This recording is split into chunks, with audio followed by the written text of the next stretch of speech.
सलैया साहित्य संसार में आपका पुनः स्वागत है। जयशंकर प्रसाद की मशहूर कहानी घीसू का वाचन प्रस्तुत है। संध्या की कालिमा और निर्लज्जता में किसी कुएं पर नगर के बाहर बड़ी प्यारी स्वर लहरी गूंजने लगी थी। घीसू को गाने का चस्का था, परंतु जब कोई न सुने वह अपनी बूटी अपने लिए घोंटता और आप ही पीता। जब उसकी रसीली तान दो चार को पास बुला लेती, चुप हो जाता। अपनी बटुई में वह सामान बटोरने लगता और चल देता। कोई नया कुआं खोजता, कुछ दिन वहाँ अड्डा जमाता। सब करने पर भी वह 9 बजे नंद बाबू के कमरे में पहुँच जाता। नंदू बाबू का भी यही समय था बीन लेकर बैठने का। घीसू को देखते ही कह देते थे, आगा घीसू। हाँ बाबू। गहरे बाजों ने बड़ी धूल उड़ाई। साफे का लोच आते आते बिगड़ गया।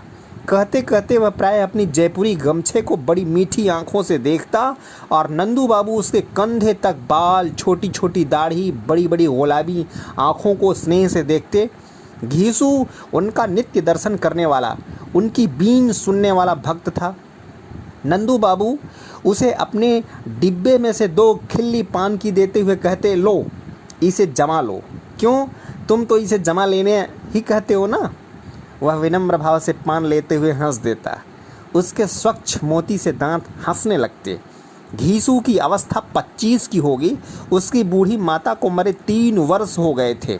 नंदू बाबू की बीन सुनकर वह बाजार के कचौड़ी और दूध लेता, घर जाता, अपनी कोठरी में गुनगुनाता हुआ सो रहता।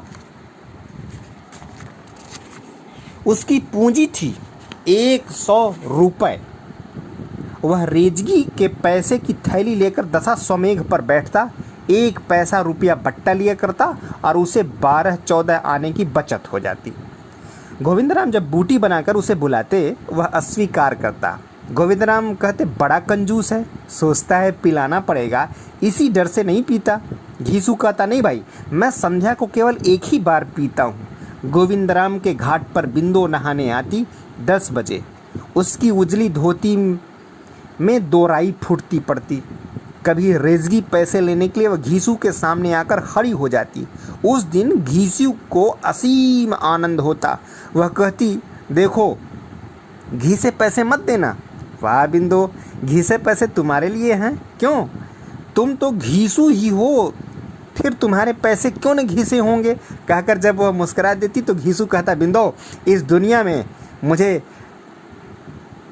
अधिक कोई न घिस्सा, इसलिए तो मेरे माता पिता ने घीसू नाम रखा था। बिंदो की हंसी आंखों में लौट जाती। वह एक दबी हुई सांस लेकर दशा स्वमेघ के तरकारी बाजार में चली जाती। बिंदो नित्य रुपया नहीं तोड़ाती, इसीलिए घीसू को उसकी बातों के सुनने का आनंद भी किसी किसी दिन न मिलता।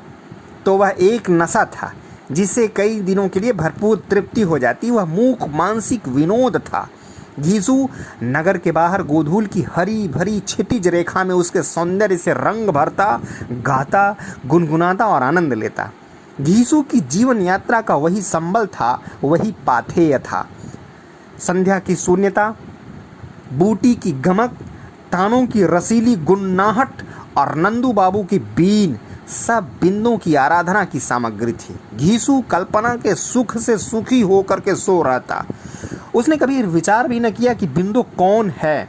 किसी तरह से उसे इतना तो विश्वास हो गया था कि वह एक विधवा है, परंतु इससे अधिक जानने की उसे जैसे आवश्यकता नहीं।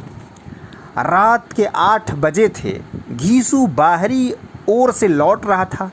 सावन के मेघ घिरे थे, फूही पड़ रही थी।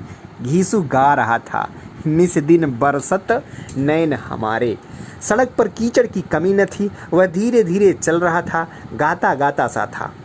सहसा वह रुका। एक जगह सड़क में पानी इकट्ठा था। छींटों से बचने के लिए वह ठिठक कर किधर से चले सोचने लगा। पास के बगीचे के कमरे से उसे सुनाई पड़ा, यही तुम्हारा दर्शन है, यहाँ इस मुंहजली को लेकर पड़े हो मुझसे।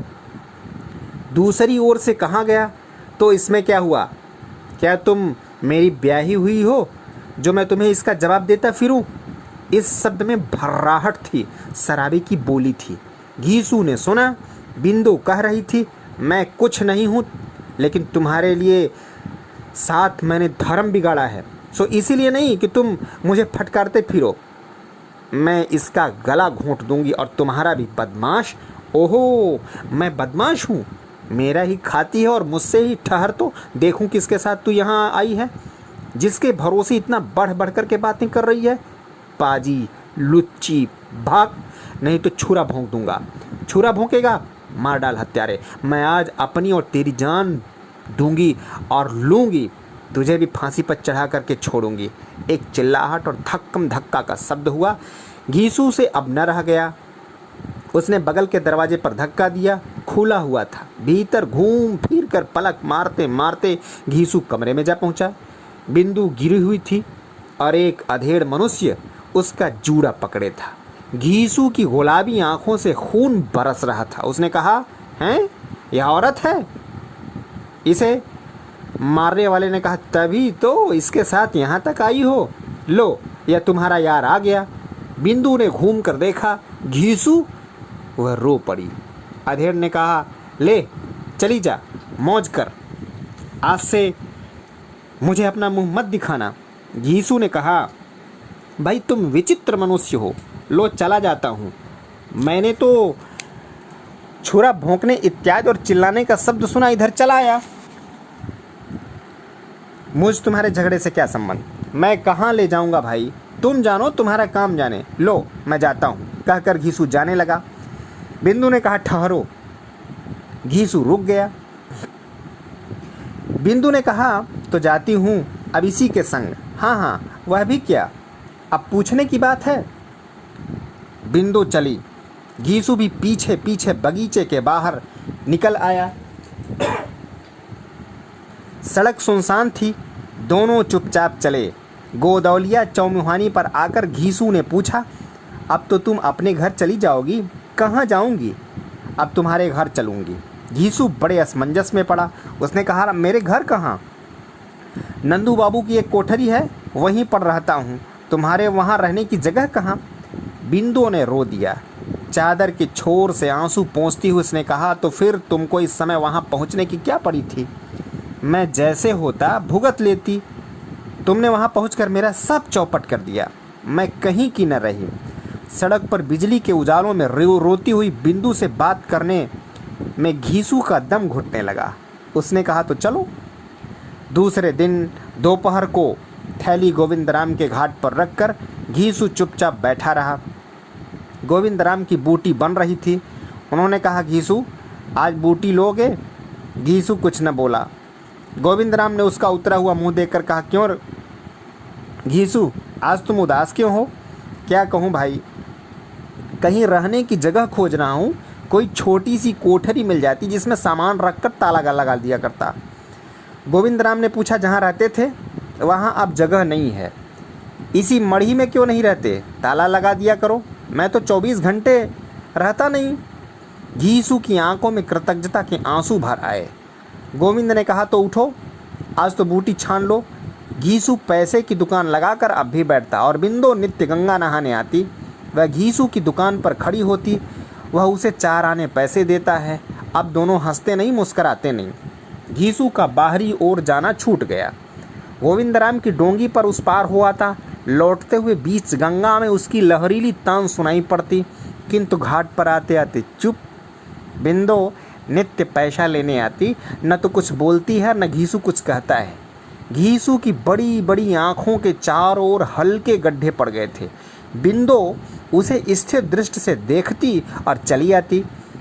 दिन पर दिन वह यह भी देखती कि पैसों की ढेरी कम होती जाती। घीसू का शरीर भी गिरता जा रहा था। फिर भी एक शब्द नहीं, एक बार पूछने का काम नहीं।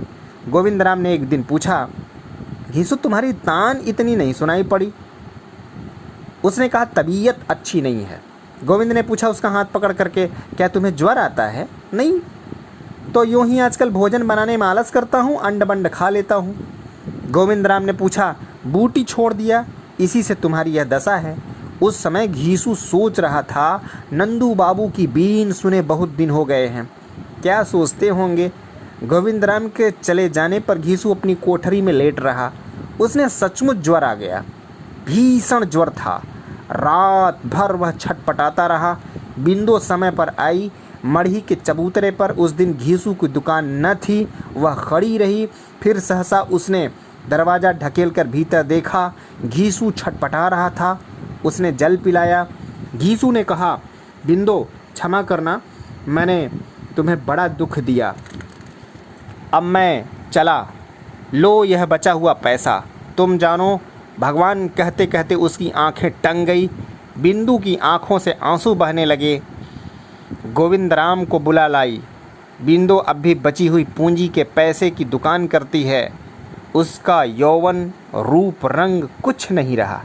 बच रहा थोड़ा सा पैसा और बड़ा सा पेट और पहाड़ से आने वाले दिन और पहाड़ से आने वाले दिन और पहाड़ से आने वाले दिन। जय जय भारत।